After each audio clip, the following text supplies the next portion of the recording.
Welcome to Mindfully Integrative Podcast with your host, Dr. Damaris G. Mindfully Integrative is a podcast discussing ways toward mindfully incorporating integrative health into our lives. This podcast will have informative resources, fun topics, interviews, and discussions relatable for today with a true mindful perspective in a mind-body, holistic life approach. Hi, how are you? This is Dr. Damaris Maria Grossman, and thank you for joining in on the Mindfully Integrative Show. And today we have a wonderful mindful chat with Kyle Gillette. He has helped small business owners and leaders around the world take their businesses to good to great. He is an ICF-certified coach and behavioral analyst and creator of Sage Mindset Framework, and he'll talk to you more about that. And he helps those leaders and small business owners become leaders that they're meant to be. As a mindset coach, he's helped clients understand how their thoughts and their affects their lives and their business. He's also an author and soon to be second book author that he will talk more with us about, and he'll let you know about what Sage his business mindset coaching is. So thank you so much, Kyle, for being on the show. Yeah, thank you for having me. I appreciate it. I love this. I'm excited to talk about mindfulness and everything that comes with it. Oh, great. Yeah, obviously, you know, that definitely part of true to my heart. So as I kind of start people with the show, what is a little tidbit fun fact that people may not know about you? Yeah, so I grew up in California, and California has a lot of water because it gets hot in the Central Valley. And so I swam a ton when I was a kid. As a result, I ended up playing water polo, and our team was good enough that we made it to the Junior Olympics. So I'm, wow, I guess, an Olympic athlete, if you will. But it was great. Cool. Yeah, it was a good experience. I think we won one game of the 4 we played. So the teams were really good. It was a great experience. Really fun to compete at that high level. Oh, that's really cool. No, that's awesome. Yeah, I don't think I've ever played water polo, so wouldn't even be able to manage that. There's no horses involved. No, but in the regular polo is, in water there is not. Okay. Right. Yes. Okay. Got it. So that's pretty cool. I mean, you obviously have dedication and motivation. So you've had that since you were young. But what kind of transitioned you in this different, space, integrative health and a mindset coach? What did you do before this? What was, most people have something that's transitioned them and changed them.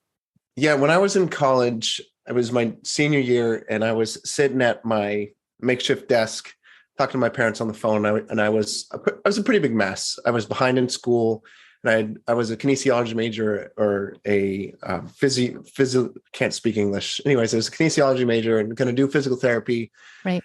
And that wasn't going to work out. Wasn't a fit for me, but I was also 30 pounds overweight, and I happened to be covered in poison oak because I had done a side trail with a bunch of friends. And so my life at that moment was a dumpster fire, was a wreck. And I was talking to my parents on the phone and saying, hey, I'm behind in school. I'm not sure what I'm going to do. And they tried to comfort me and talk to me a little bit, got off the phone. And I didn't feel too much better, but it was good to share what was going on. But it was just this bad place that I was in. Fast forward 2 weeks or so, and I get a phone call from a guy named John, and he and I had gone on a missions trip to India together.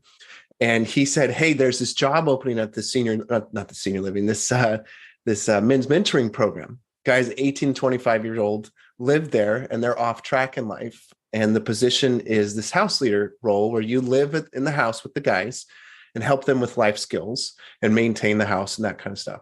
I said, okay. That's a lot. Yeah, it's a big deal, especially since I was feeling like my life was a dumpster fire, and I'm joining in with these guys that their lives are kind of a little bit mixed up. Oh, goodness. Okay. But you're here to lead them. Right. And I'm supposed to be leading them. So fast forward a few more weeks, and I go to the interview, and it's on this beautiful property. It's a farmhouse, 20 acres. There's actually a pet resort on the property as well. So a bunch of barking dogs and beautiful wraparound porch on this property, nice lawn, American flags. It's like an idyllic setting. I get out of the car, and I walk up the steps and knock on the door, and the president and the executive director meet me at the door, and they interview me for about an hour and a half, just sitting in the living room. And I remember being pushed down. I felt like someone or something was putting their hands on my shoulders and pushing me down to the couch I was sitting on, saying, you belong here, stay here. Mm-hmm. At the end of the interview, Jack, the president, said, do you want the job? Which is not usually what you hear on a first-time interview after first meeting somebody. Right. Long story short, I told him I felt like I belonged there. and I accepted the job. So I ended up graduating college, started training for a half marathon, got rid of the poison oak in the process, and ended up losing a ton of weight, running the half marathon and joining the program. So a lot of things shifted because all of a sudden I had this new hope. And I did that program in varying roles for 9 years. And that's the root of realizing how much mindset and how much giving people both love and a kick in the butt, and sometimes in the opposite order, is what matters to help people move forward. So you kind of give them a little bit of tough love and yourself. Yes, definitely. You learned on your path as you were helping these other individuals. 100%. Yeah. And fortunately, while I was there, the president mentored me every Tuesday for about an hour and a half. So I had the opportunity to be mentored by someone that had run 30 different businesses, most of them successfully. He retired in his early 50s and he started this program. And now he's almost 80 and he's still running the program. And I got the privilege of having all that mentorship and everything that comes with the wisdom of all the experience that he had. And it is, I mean, you can't pay for something like that. There's nothing that can equal that level of giving and wisdom that was poured into me. So very fortunate. That's really beautiful. Yeah. I mean, when it comes to like learning from people that have already been guiding you, you were supposed to be guided by that individual. That was somebody like, now look where you are. You've transitioned. You're probably, have your own family and your own life now. And now you're doing your own business too. Well, and I just got off of a call with this ministry that supports nonprofits, helps them start nonprofits, because I want to start the same type of program that I was helping to run those 9 years. I want to start it out where I live. So it's coming full circle, which is a really amazing thing. Oh, you want to do some sort of, that'd be really cool. So then another nice place for people to kind of go to and Yep. retreat to. And how long do these people stay in these programs, like at this facility? Their minimum commitment is 6 months. And then ideally they're out before a year. So they learn all the skills that they need. They create the plan for their next steps in their life so that within a year, that's all dialed in, but hopefully within 6 months. And then they go on and do their life now that it's much more dialed in. Oh, that's amazing. Yeah. I mean, have you found all different walks of life of individuals, like even for yourself, like from that program and then now? For that program, it was 18 and 25-year-old men only. So that was the target. And that's who we primarily worked with. But coming forward to today, I'm not doing that currently, but I'm working with business owners of all different ages and ranges and experiences. Gotcha. And then now you said you also, you own your company called Sage. And I'd love for you to talk to the audience about what that is. And you call yourself a mindset coach. How is that in addition to what we were discussing? Yeah. After I was in that men's mentoring program for several years, my wife and I ended up getting married and having a couple kids, and we wanted to raise yes, thank you. Wanted to raise our kids in a different context because we weren't close to any grandparents. So we ended up deciding to move up to the Pacific Northwest, close to her parents. And in the process, I ended up obviously having to quit that program, but wanting to do something like that, having that type of impact on people up here, but I didn't know how to do it at the time. It was about 3 years before I could start my business. But in those 3 years, I applied to 90 jobs, and only interviewed for a couple, did an HR position, worked at a senior living place, but none of it really was for me. It wasn't the best fit. Eventually, in the HR position, I got exposed to personality assessments and learned that I'm actually gifted at those, really good at helping people to understand their personalities and what's missing and what they've missed about themselves that they're really gifted at, and help them to think deeply about that and be mindful about who they are and what they're about. And I realized, wait a second, I could actually make some money doing this. And then I reached out to a local business and asked if I could do a workshop for them. They somehow, for some crazy reason, said yes to me. I completely screwed the thing up. It was a horrible experience. I just not a good job, but I had hope still, because I went, wait a second, I can still really do this. I can fix these errors. I can and make this better. So I quit my job, started this business, and have continued forward, and obviously gotten way better at workshops since then. Oh, good. I mean, you obviously do this full time, so you're successful at that. Yes, you got to be. Yeah, you've got to be, right. And you're also an author. You said you wrote 2 books. I thought you wrote 1, but you 2. What are the 2 books that you've written, and then one that is coming out soon? Yeah. So the first one that I wrote is called Life Map, Building a Future When You're Lost in the Present. And that book is based on that's an excellent title. Thank you. That book is based on my experiences at that mentoring program and the steps that we help those guys go through and teaching people how to do that. And this next book that'll be coming out here is called Sage Leadership, a 4-part framework for becoming a people first leader. So that's all about taking the 4 pieces of Sage and integrating it into the various mindsets and habits that I've discovered through coaching people and through research are what makes people successful. That makes sense. I mean, that I think that people do need frameworks. They need to have some sort of direction. I like that life map. I'm going to have to take a look. And I know that you said this new book is coming out soon. So that, I think individuals need to kind of have an idea of, their change and pattern. So you work a lot with males, or you said, or more small business owners and owners in general, with changing their mindset, correct? Yeah. So nowadays it's business owners of all types. I typically work with business owners that are 1 to 5 years of experience and they're kind of stuck, plateauing a bit, or the much more established business, but they're also plateauing. So either way, I'm working with those business types and directly with the business owner, because often what's their struggle is they're so focused on the current business and it's difficult for them to be present. That's one of the things that I've found with business owners. It's very difficult for them to be truly present for their people and for their business. They're often worried about the future or focused on the future, or they're concerned about what something happened in the past, but it's difficult for them to remain present. So my work has helped them with that. And with that comes a lot of accountability. And that's where I've found the real gold lies in helping them to develop accountable mindsets and integrate that into their business and into the teams that they're leading. No, I think that, people need to be accountable in many aspects, or, then to get them into the right next step. There's so many individuals that, could say a lot of things, but if they're not taking the next, equation to that it is, it's hard. And some people, like you said, they're getting stuck. So I can imagine how that can be. Do you find there's things for you that you do to get you on your, on a daily that you do to help you with your mindset?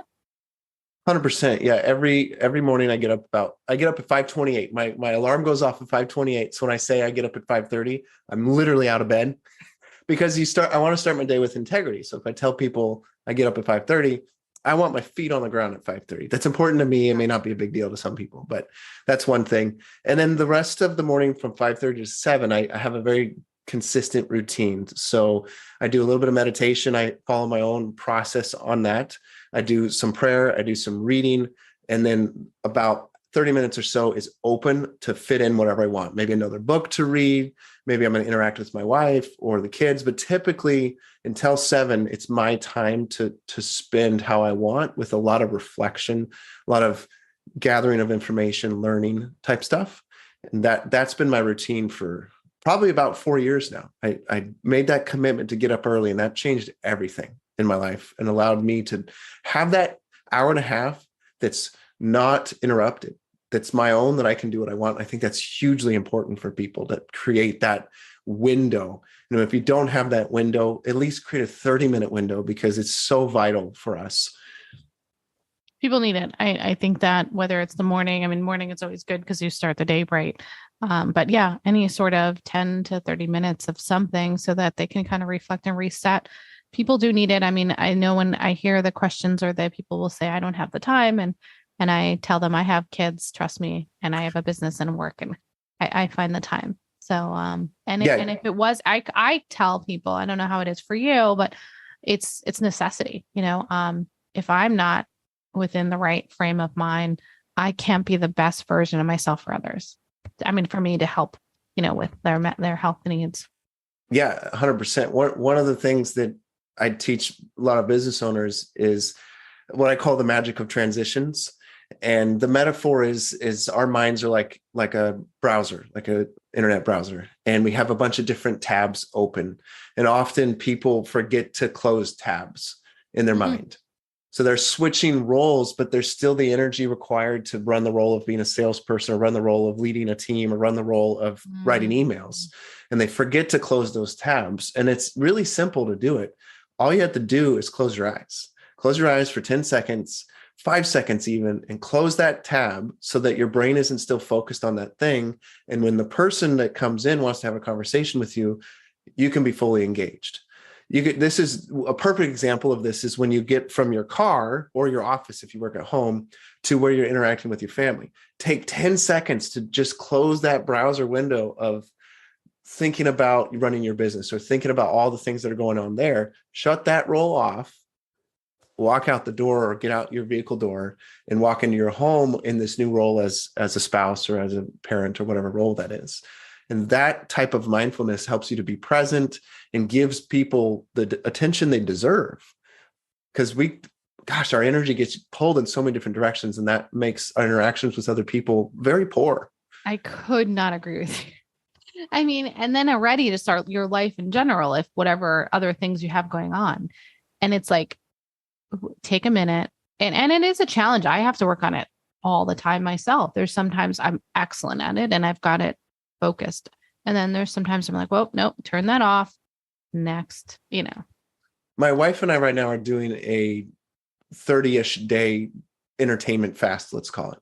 From 5 p.m. until the next morning, we're not doing anything as it relates to entertainment. So no screen time, no TV. We put our TV in our bedroom and faced it out towards the window. We didn't plug it in, it's out of the living room. So the kids can't even watch TV. The screen time, our kids don't really get screen time. We don't get it. And we started on the 1st. So it's only been 2 nights. It's been amazing. It's been great. I spent 40 minutes reading last night. My wife and I had conversation, and then we played cards till about 9:00, went to bed. It's just that being available to one another requires intentionality. It requires putting effort into being present. And when you do that, you can be way more aware and way more mindful of what's going on with you, what's going on with them, interact with the people that you're living with or the people you're hanging out with in a much more intentional way. And whether they know it or not that you're doing that, they feel it. They can intuit it, and they're going to love you for it.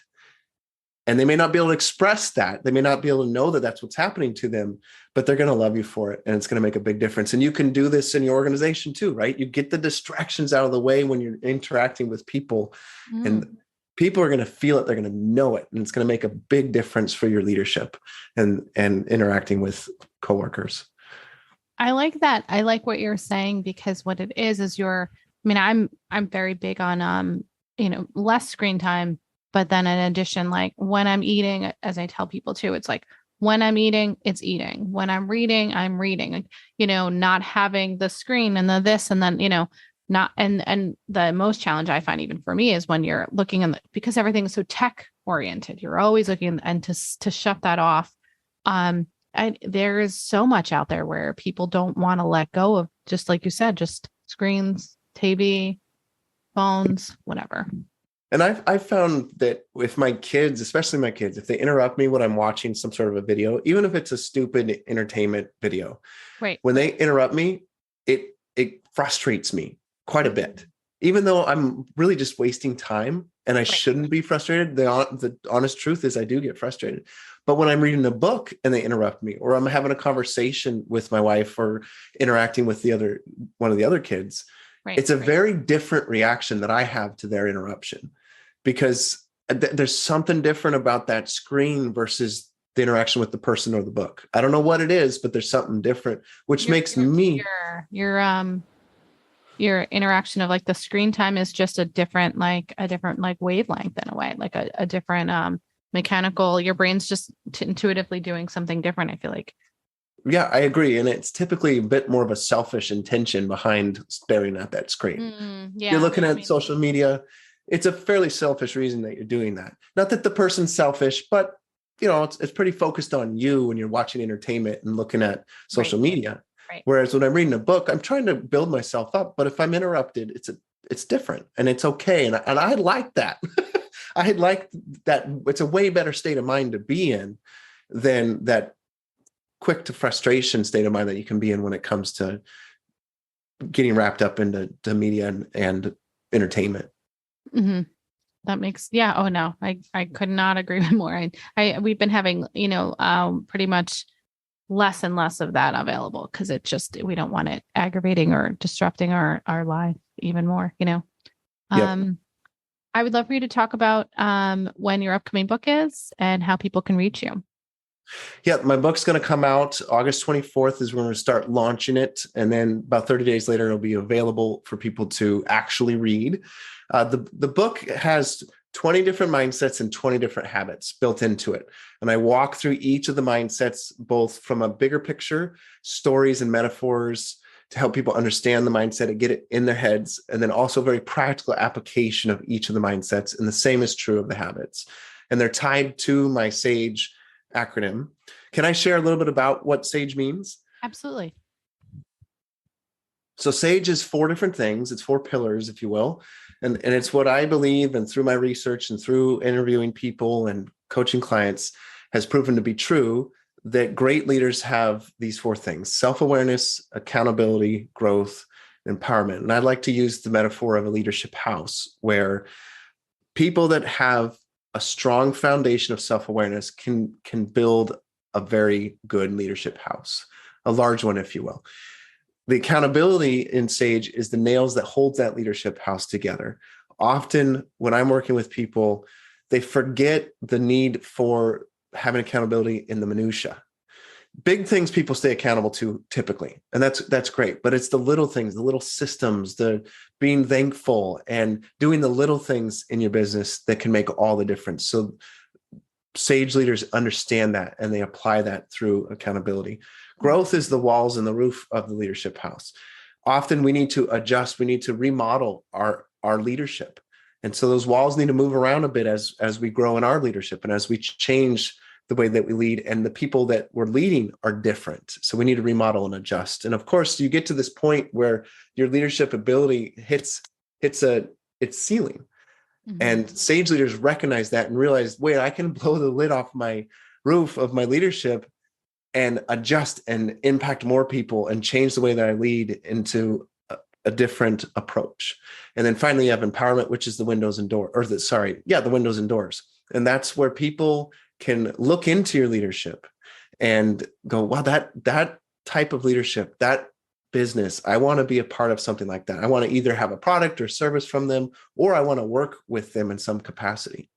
And then the opposite is true too. Those that you are leading, they see out and they look out those windows and they go, wait, there's an opportunity for me out there. I want to pursue that opportunity.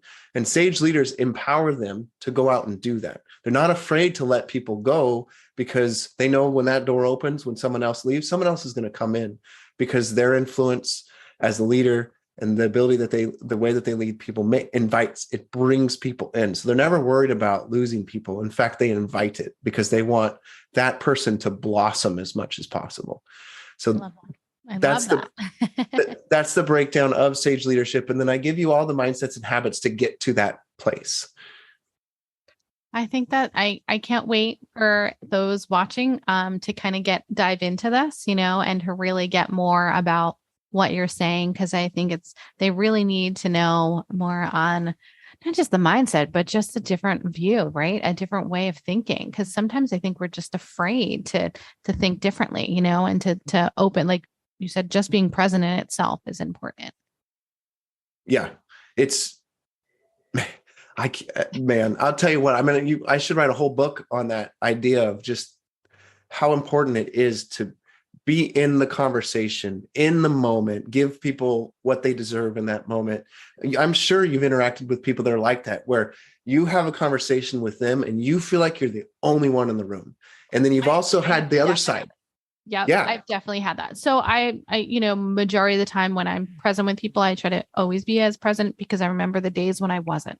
I remember the days when I was really lacking a lot of attention in anything. And I knew that, I think for me, it was part of my transition was when I had my own child. And I wanted to really be more in tune with that. And so throughout, my path and mindfulness in my own way, I try to, you're right. It's very difficult for some. And then others say it's difficult, but I say it's actually pretty simple, but you have to be willing to listen, right? Yeah, well, and believe that you can be that present. I mean, that's that mindfulness of belief that Mhm. I actually can give people that type of attention and make them feel that good every time I interact with them. And the reward is the other way too, because as you interact with someone at that level, it's super rewarding for you too. It's not a one-way street by any No, means. you actually feel like, there's so much, and you probably could talk for hours with them when you're really present. You notice, even though I keep these, shorter, I could talk with people for probably hours on end, on things when you're really there and you're really wanting to know more. Right. 100%. Yeah. So I really appreciate you being on. I thank you for your time and your effort and the knowledge that you're going to bring to others, that those that are listening. I always ask a one last tip if you have before you go. One last tip. I usually have something right on the tip of my tongue, as they say. And today I'm not sure if I do, but let me talk it out a little bit for a moment and then I'll come up with something. No worries. Journal. Oh, talk it out. Yeah, sure. Yeah. Sometimes people need a minute. Just take a pause. Here's a minute to. Yeah. What I tell people all the time, and it's an interesting thing to tell men, but I tell them is to journal, to write, do a diary. And if you need to start with simply gratitude, where you start your day and write down 2 or 3 things that you're grateful for, do that. There's so much power in writing and getting your thoughts, the worries, the excitement, all that stuff on the paper. It's one of the habits that I write about in the book. And what comes with journaling is data, and data about yourself. And often we have so little data on ourselves that we can actually analyze. But when you journal, you can look back, especially if you do it digitally, then you could search. But if you go back, you can search on a specific date. Often I'll look a year back. I'll go, what was going on a year ago today? And go, oh, wow, that's what I was talking about. That's what was going on. And then all of a sudden you have this really interesting data on yourself that you can do something with. You can see the progress. So that alone is super powerful, but just writing and getting stuff out of your head can change your life. I know it did for me. I've been doing it since I was 16 years old, and I'm not going to tell you how many years, but I've got a lot of years of journaling that has made a huge difference for me. And I'm a way better man as a result. I'm a better business owner. I'm a better husband, father, all those things, because I've reflected and been mindful of the changes that I've made and the changes that I still need to make. So I would highly recommend journaling. And there's all kinds of different ways you can go about doing it. And I make recommendations in the book, but there's recommendations everywhere. So find something that fits you and do it, and be consistent. Even if it's only one sentence, that's worth it. I think you're right. I think people need to have some sort of outlet. And if journaling is that outlet to bring the words into reality, it's definitely important, whatever that is for them. And digital, paper, however it can be. Yep. Thank you again. I really appreciate you being on the show today. And I'll have all the information in the show notes and for those to reach out to you. So let's get together again, maybe for a webinar, some Awesome. instructions of your mindset, and look forward to meeting. So thanks again for joining in, and thank you guys for joining in on the show. Thank you. All right. You have a good rest of your day, and make sure you find a mindful way each and every day. Thank you for listening to the Mindfully Integrative Show with Dr. Damaris Maria Grossman, family nurse practitioner. This podcast is for informational and educational purposes only and is not the substitute for professional medical advice, diagnose, or treat. Always consult your healthcare provider before making changes to your healthcare routine. Make sure to subscribe so you don't miss an episode. If you enjoyed our show, please support us by leaving a mindful review on Apple Podcasts or your favorite streaming platform. Interested in being a guest or more information? Email us at info@mindfullyintegrative.com. For resources mentioned in the show, visit our website at www.mindfullyintegrative.com. You can also connect mindfully with Dr. Damaris on her social media links found on the site. May your strength and peace guide you to find a mindful way every day. Namaste.